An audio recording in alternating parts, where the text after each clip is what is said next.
This is a sculpture forum, and we're in Paula Cooper Gallery, one of Paula Cooper's galleries on 21st Street, and we're going to talk about an exhibition of Veronica Ryan's work, which is paired with, I assume it's paired with a few pieces by Robert Grovesnor in another space.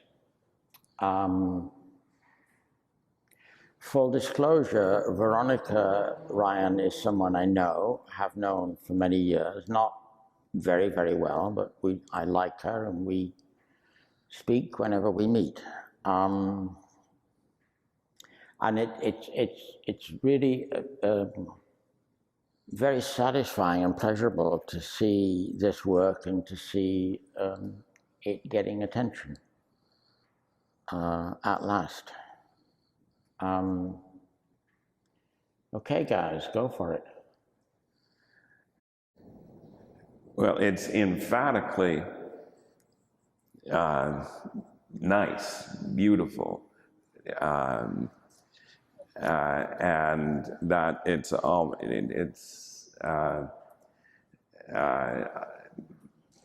mean, it's interesting that it's not quite, you know, it's not too beautiful, it's not too sugary, but it's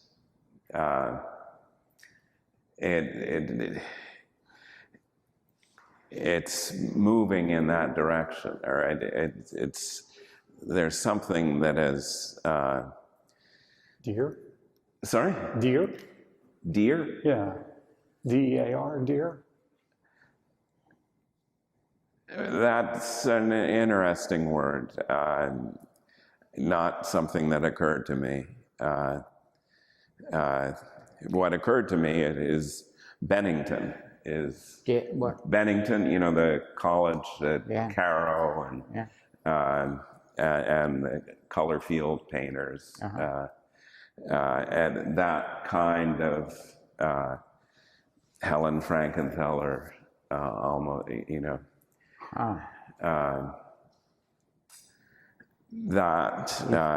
You find it has that flavor? Well, you know, it's very different. Yeah. Well, I can't miss the social reference and the community reference, but I kind of like them most when they're like the clearest, concise, most pure form that they are. Again, in some of the smaller pieces, which I wish were more isolated for that reason, that I could see them alone as forms. They'd lose nothing, you know, in their history in a community, but I mean, pieces like these two are such beautiful things in themselves. The creasiness of that doily and the creasiness of the kind of wrapped, veiled form. That's really something in itself. Yeah, but is it too much? Is it?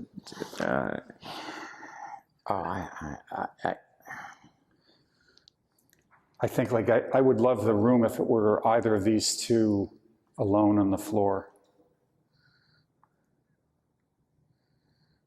That's touching on an issue I have, but I mean, before I get there, I just want to say I don't find it sweet. I find it more sad than sweet. I think a dear is a good word. I find it very touching.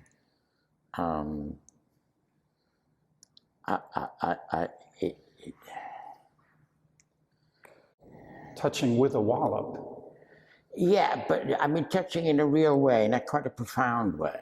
I mean, it feels to me as if what we have here, you know, is like some homeless person's possessions that have been, you know, taken out of the shopping cart and out of the plastic bag, and yeah, they're clean, but they've been displayed for us to see. That's how it feels to me. Well, immigration they're really clean. And, yeah. And if you want a homeless person's shelter, the Grosvenor thing in the window downstairs, that's almost a real, yes. shelter. Yes. And this is night and day kind of different. Yeah, I understand that. But I mean, because these things are made, they're not, grabbed in some way and off the street and, or whatever, or carried from home and tucked in a bag for years. I mean, I understand that.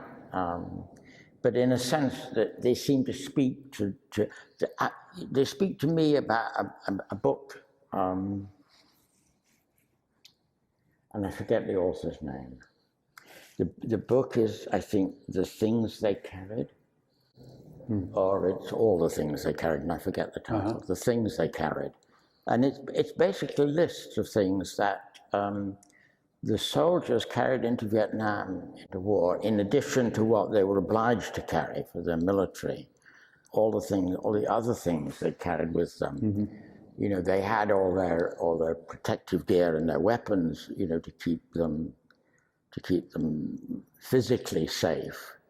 But they carried these other things to keep them safe in some other way. It reminds me of that. I mean, the whole show reminds me of all the things they carried. And in a way, I share your sense that, even though it's very sparse in here, it feels like an installation. I mean, I feel like it has to be a thing. And the various things gain strength and meaning and energy and emotional impact from each other in a way that I think is important. And so that's kind of, I mean, some of the things are extraordinarily kind of modest in themselves, and they might be very powerful, as you hint at, if they were seen in isolation. I'm not sure. It could bring out their displacement and their precariousness, their contingency. Yeah, but I do think they, as we have it at the moment, they gain from each other. And this setup here is very different from the Whitney, where there's too much stuff. And it's surrounded by too much stuff. Exactly. There's a sort of compromise. But I mean, I feel here, very much that this is the work of an artist, and it's quite varied. And it's all physical, and it's all made, I mean, all put together but by her, I think. I don't have a sense that there's a team of seamstress helping out. Yeah, and it's richly varied. I mean, it is richly varied. I mean, there's not a lot of kind of repetition. I mean, there's a repetition in terms of the things she's using and the method she's using, but there's a lot of. It's really true that you have perfect confidence that she made these things. Yes. It's not a workshop thing or. Yeah. Well, I a certain amount of casting yes. And the use of found things and so on. A lot of and that's the link to Grosvenor, I suppose, is the use of found. Yeah. But there's a big gap between Grosvenor and Ryan here. Grosvenor is insolent. There's no insolence here. This is the cheekiness. Where? Well, posing like what would be one's groceries as this is high culture. Well, but that it's Look at it carefully. yeah, but it's all about taking your time. And these things are hanging down, whereas those things are lifted up. That it's subtle, little things like that. Whereas Grosvenor is a slap in the face. There's not. Yeah, no, you're right in that. I think there is a huge difference. This is almost like, the work of a beggar, and Grosvenor is the work of a thief. Well, Is that? yeah, but I don't see the beggar as this is. No, I mean, that may be inappropriate or unkind, but I'm just trying to contrast the two. I mean, in a way, the gentleness, the gentleness of this work compared to Grosvenor's assertiveness is what I'm referencing. Yeah. But there's a nervy egoism behind these pieces as well. Yes. Okay, where do you see that? Well, there's a certain boldness in taking things that you could find. I mean, like takeout boxes and doilies that are not in themselves at all valuable, and refer to a life without many comforts. Well, and posing it in this kind of luxe setting, and demanding people's consideration, and the consideration of the upper reaches of a well-heeled art market. Yeah. And kind of obliging them, forcing them to look at my life. Yes. You wouldn't come to my apartment. Exactly. Now look at my work. Yeah, exactly. I mean, I think that it's in a way that it's very brave. I think there's a kind of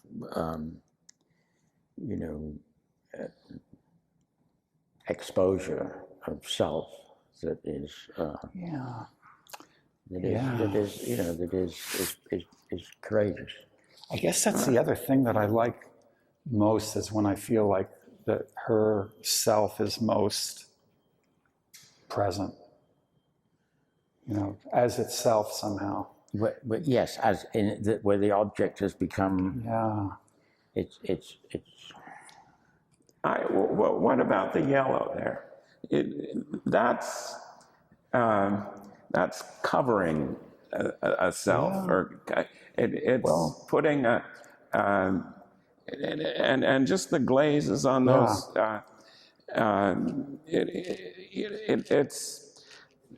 It's not bare. It's not. It's that's at the heart of this work.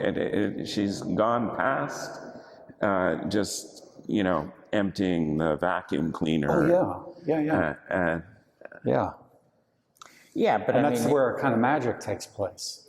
For me, it's much stronger in some pieces than others. Mm-hmm. Yes. Like that almost pure pigment of that yellow, I love. I more than the glaze, which is kind of glassy and. I mean, they are like some kind of fruit, something you're going to eat, aren't they? I mean, they are offered as if a metaphor for the food that these containers might otherwise contain. But they're inedible. They're not available in that. They're sense. Sculpture now. They're art. They're but I mean, there is a magic there. I'm sorry, there is a magic there. And I mean, some of these things are just they might almost be made absent-mindedly like this thing, and yeah. But I mean, I don't mean that in a negative sense. I mean, like they're not thought out, is what I mean. They're not planned. They're not, they're not. Yeah, and thinking things out, planning, composing, those things are not part of our moment. And I don't know, this work makes me think about that. You're not comfortable. Well, I'm very, this is very comforting and show here, but it doesn't, it's, something is missing for me. Something important is I can't get hold of it. I can't engage with it in the way that I can with a lot of art that is less of this moment.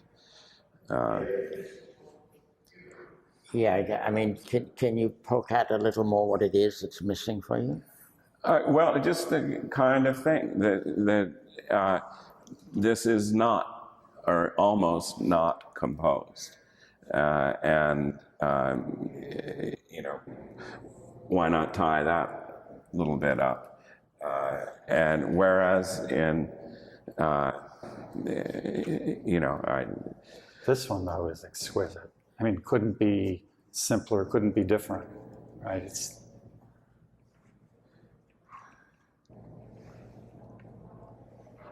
And the purple against that kind of mottled, glazy color inside is really terrific. well, it's, You wore your sweater for that piece? Yeah. it's Match. yeah, it's intensely beautiful, Yeah. but it's too much dessert. Is No. yes. But that, it's like, It's just surprising. It's astonishing. There's something quite, but yeah, extraordinarily kind of modest about it, and yet it has a very real presence. I mean, I think it's a much stronger piece than this one. Yeah. Here the the composition business, because it's an explicit sort of problem.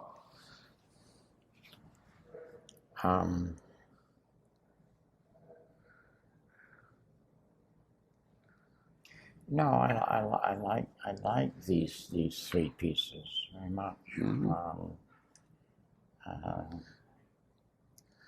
Yeah, it's not that I don't like them. It's great being here. but that casualness that I sense that you're onto that's really embedded deep down in these things. The peripatetic kind of thing, like I take what I've got, put it in a bag, and I've got to walk, kind of thing. Okay. It's an emotion deep down in them, and a kind of like a mode that says, I won't just live at someone else's convenience. I'm going to assert it. I'm going to make it noticed. They're going to hear me. And I think that what is here is, there isn't a life that has, that kind of secure basis from which to kind of carefully compose and construct and build. It's not casual so much as everything feels sort of verging on provisional, verging on temporary. It's all potentially in transition. It's the life of someone who is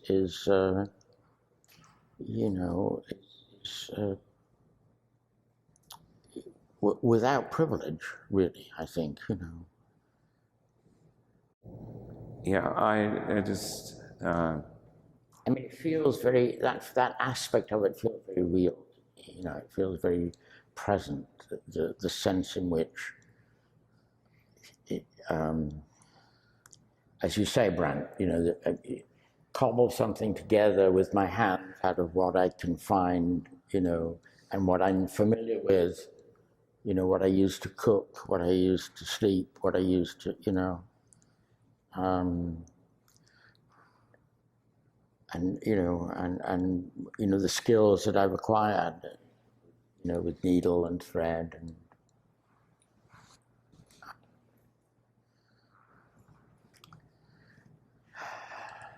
I like that one in the corner. Which one? This? Yeah, the phallus.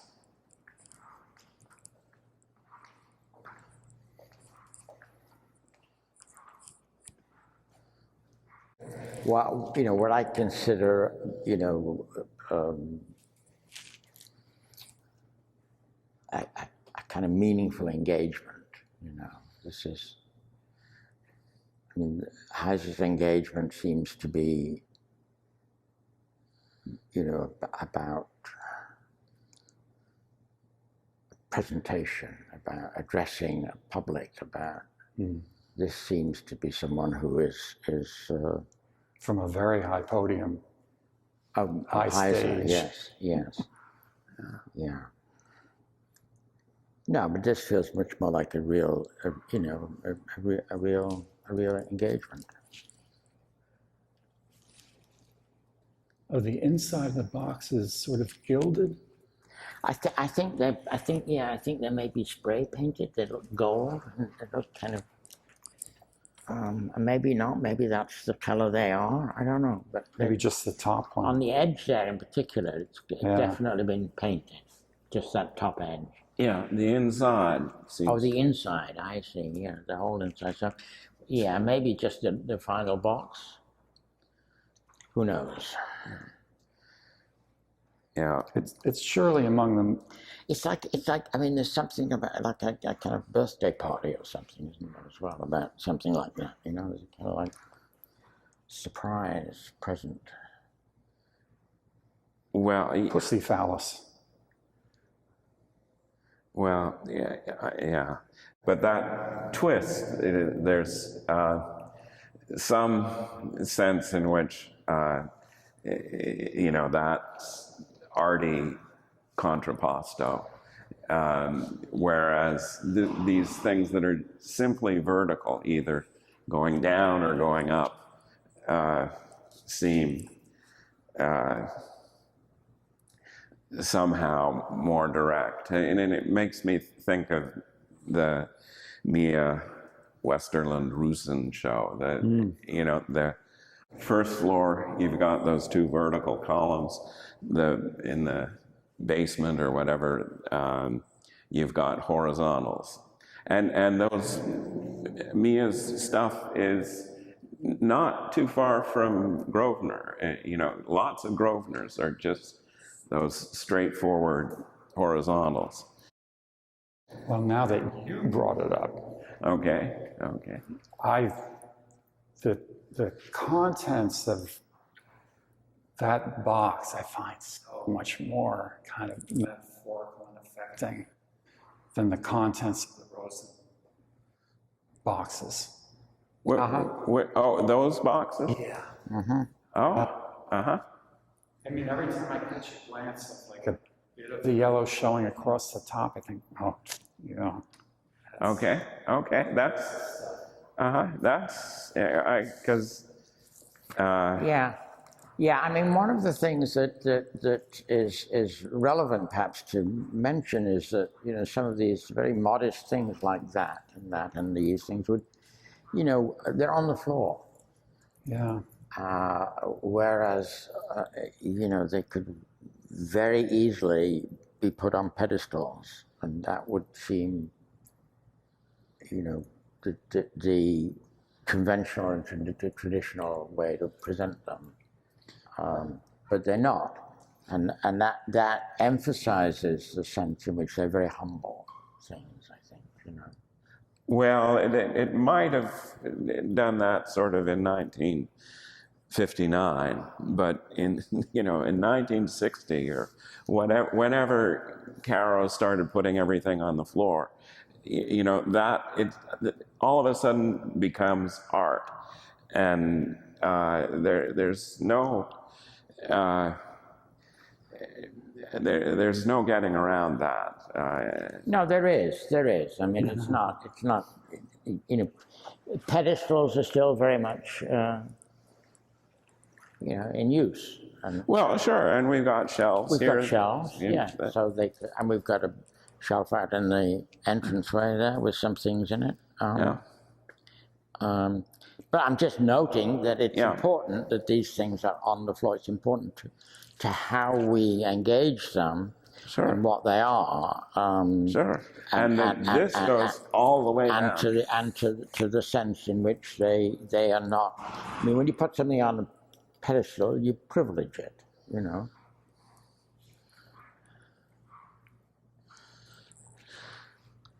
Anyway, should we take a glance next door? A look at the Grosvenor things? Yeah.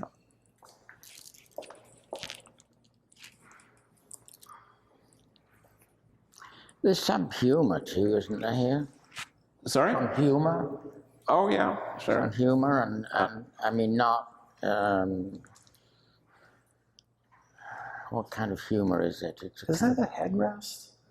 It's actually. I think it's a cast because it's plaster. It's not what the material is actually hard. No, but I mean made for. But yeah, I think it's a cast of a you know, a head pillar. I think. So that's got its own little pedestal. Talk about homelessness. Yeah. It's so sad. Yeah. A little pile of things in the corner there.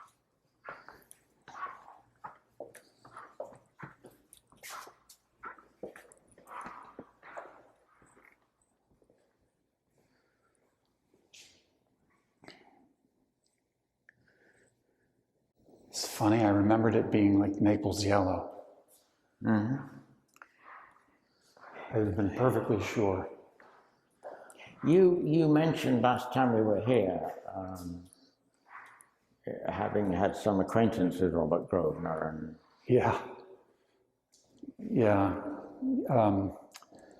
Years ago, I was in Williamsburg, kind of around the corner from Grosvenor's studio. And friends of mine are friends of his, and I visited his studio like early 80s. But by then it was kind of almost down under the Brooklyn Bridge. Mm-hmm. And you said that he and maybe friends of his had this kind of interest in things that were not art. Yeah. But could be, you know, could be sculpture or. You know, and those things consumed a lot of time. Yes. A lot of what would have been. Yes. It's dedicated art making time. And they had a term for it. Oh yeah? Yeah. ABBA. ABBA. ABA. Anything but art. Anything but art. I mean, and that's relevant to Veronica too, isn't it? Because most of that stuff would not be traditionally, you know, thought of as art or art materials or art. Yeah, and that's our moment, you know, and bringing this together with Veronica is there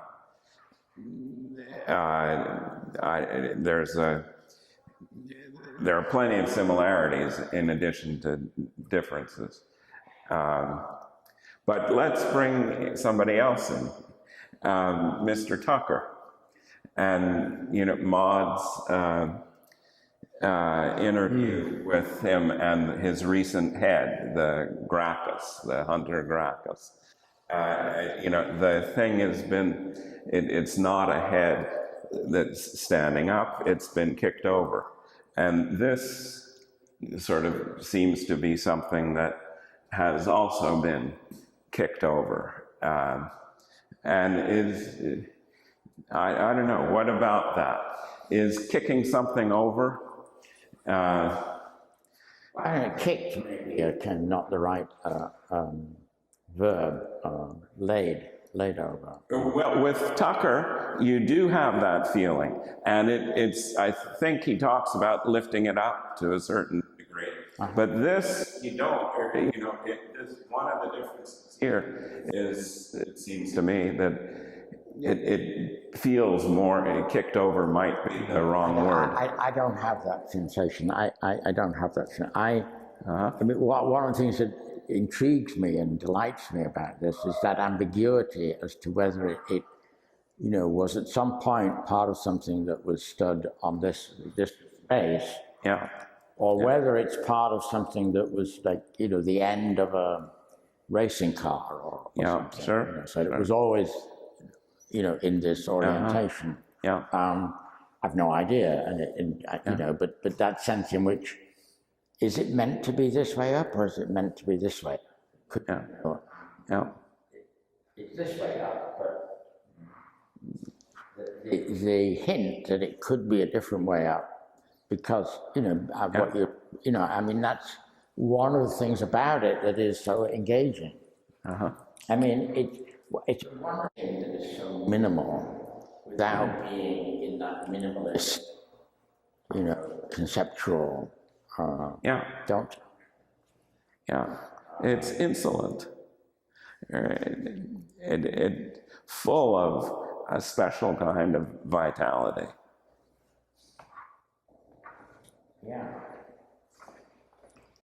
It's funny that it's almost a modeled form, but it's deliberately, kind of painstakingly, time-consumingly formed, like auto body formed, hammered and faired and filled. The fact that the two sides are parallel is constantly surprising me. You'd think it's coming to a kind of rounded nose, and it comes to a very blunt nose. And the color is just absolutely, so good.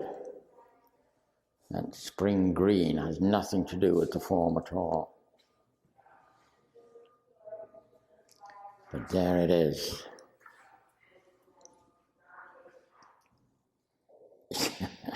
God.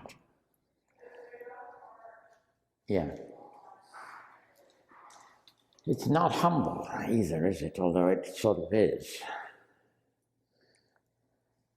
It's connected to Veronica in the sense in which it feels lost, out of place. There is a peculiar kind of assertiveness in all his work. I mean, no matter the form. There's something kind of complete in itself. Like fully encapsulated, not as kind of, I don't know, open somehow.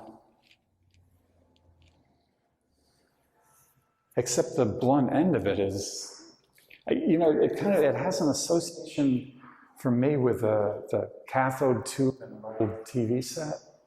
That the generating end is small and the big end is blaring somehow. It feels like it's, and almost like drum-like too, right? Like this could vibrate with something that comes from the small end. It's very different from Veronica's work in the sense that it's uninviting, in the sense that we don't matter to it. Whereas in some way I have a feeling in Veronica's work, we do matter to it.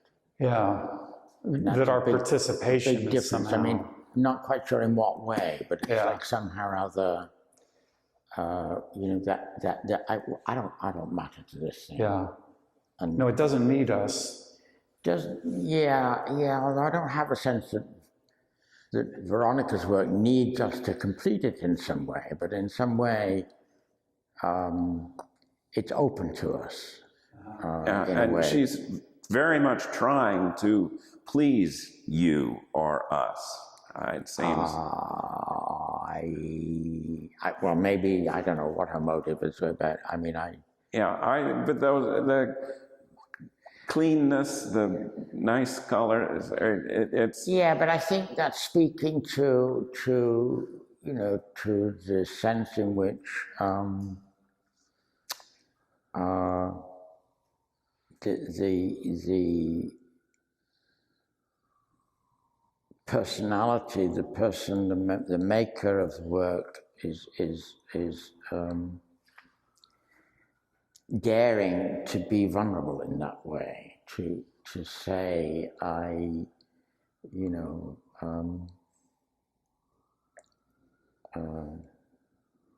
can't afford to be rude.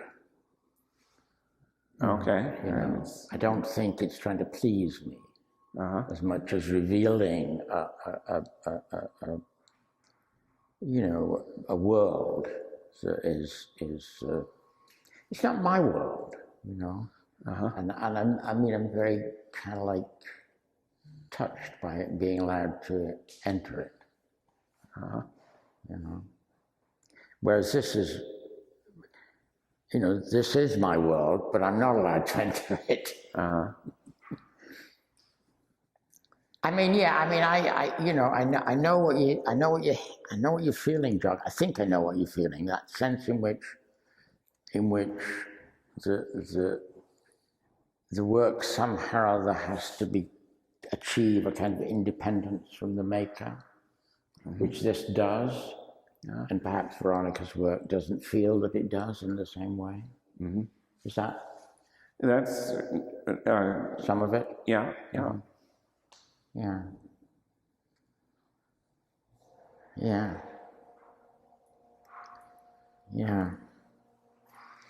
Yeah, well, I wonder if that isn't something that is, you know, that is part of what you keep referring to as the moment, you know. Yeah.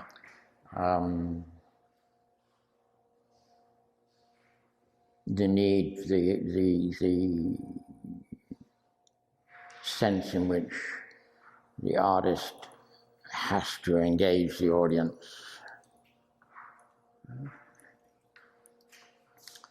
Has to somehow or other think about the audience. I mean, I don't think Veronica's doing that in the way that, you know, it's necessary in public art. Or the way in which a lot of, you know, successful artists seem to be, you know, I think we've spoken about it before, you know, addressing an audience. I don't get the feeling in Veronica's work that she's addressing an audience.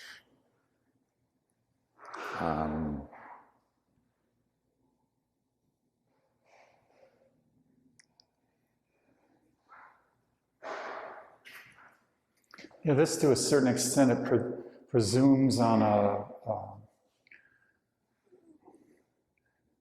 contemporary art understanding of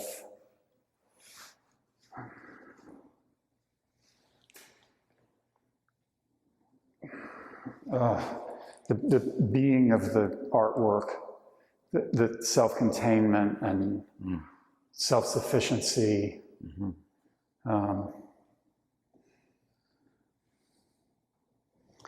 The pristine presentation and you know, great care and well, physical care for the thing.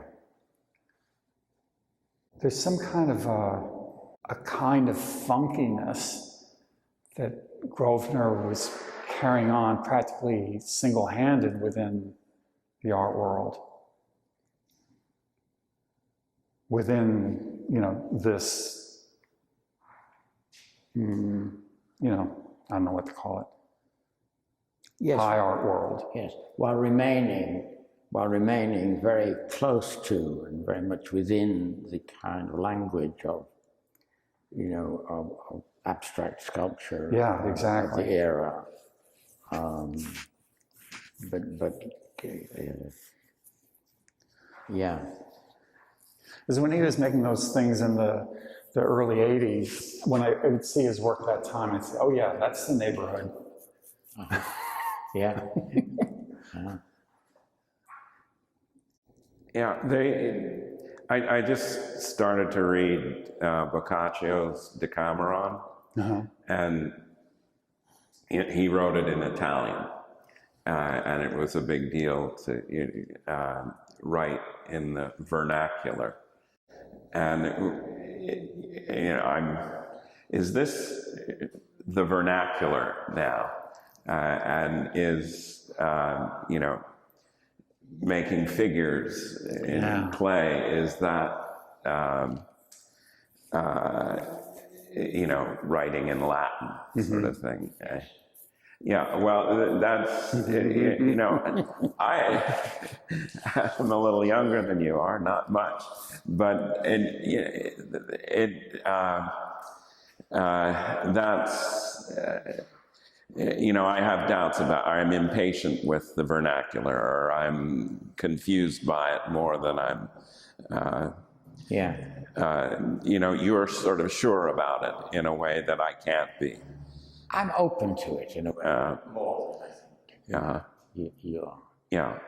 You do have an impatience. Anyway, call it a day. Thank you. Thank you, guys.